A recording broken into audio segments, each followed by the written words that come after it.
Una po natin gagawin, magla-login po tayo sa e-learning. Next, i-click nyo po yung non-coded. Pag open nyo, may mga magpa-pop up. So, i-X nyo lang po yung mga magpa-pop up.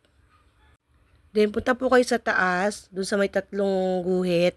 So, click nyo po yun. Then, click nyo po yung rookie. Pag-click nyo po nung rookie, lalabas po yung mga courses na pang month 0. First course natin to take is pre-contract training or PCTC. That is 4 hours. Pero based sa experience, 2 hours and 30 minutes natapos siyang course na yan.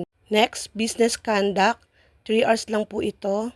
Pero based sa experience, 1 hour and 30 minutes natapos din po ito. Next, TSP1. 3 hours din po ito. Next, TSP2, 3 hours din po. Pero based sa experience, 2 hours and 30 minutes natapos po. Next, Basic of Underwriting, 4 hours din po.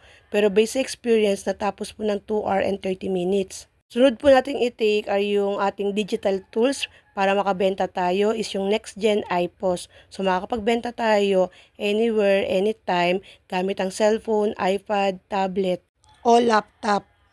2 hours and 30 minutes po ito pero based sa experience natapos po ng 2 hours. Last po nating i-take is yung BUL or Variable Unit Link para sa investment license po natin. God bless you in your learning journey.